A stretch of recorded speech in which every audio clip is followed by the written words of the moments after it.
বৌভাতের দুদিন পর শাশুড়ি আর শ্বশুরকে পাশে নিয়ে ছবি শেয়ার করলেন অভিনেত্রী কৌশাম্বী চক্রবর্তী।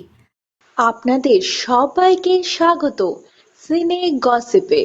বন্ধুরা, অভিনেত্রী কৌশাম্বী আর আদ্রিতের সাত পাকে বাধা পড়ার নানান মুহূর্ত আমরা দেখিয়েছি। হয়ে গিয়েছে 11ই মে তাদের গ্র্যান্ড রিসেপশন পার্টিতে নজর কেড়েছেন তারা একেবারে রাজকুমার রাজকুমারীর মতো। তবে বৌভাতের সকালবেলায় ছিল তাদের ভাত কাপড়ের অনুষ্ঠান। সবুজ রঙের শাড়িতে সেই অনুষ্ঠানে দেখা গিয়েছিল অভিনেত্রীকে। এবার সেই ছবি শেয়ার করলেন অভিনেত্রী। দেখা গেল ভাত কাপড়ের সকালবেলা শ্বশুর শাশুড়িকে পাশে নিয়ে ছবি তুলতে অভিনেত্রীকে। আর সেই ছবিতে রয়েছেন তার বর অভিনেতা আদ্রিত।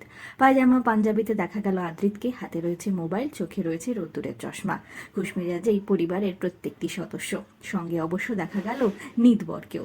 আপনারা দেখছেন ভাত কাপড়ের সকালবেলা অভিনেত্রী কৌশাম্বীকে তার শ্বশুর শাশুড়ির স্বামী সে নিয়ে ছবি শেয়ার করতে। অভিনেত্রীকে এই বটল গ্রিন রঙের শাড়িতে আর স্মৃতিতে চওড়া সিঁদুরে বেশ সুন্দর দেখাচ্ছিল বৌভাতের সকালবেলা, তাই নয় কি বন্ধুরা?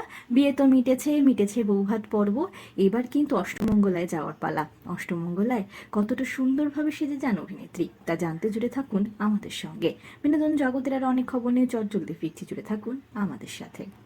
আমরা হলাম সিনে গসিপ, জুড়ে থাকুন আমাদের সঙ্গে। সাবস্ক্রাইব করুন আমাদের এই ইউটিউব চ্যানেলটি।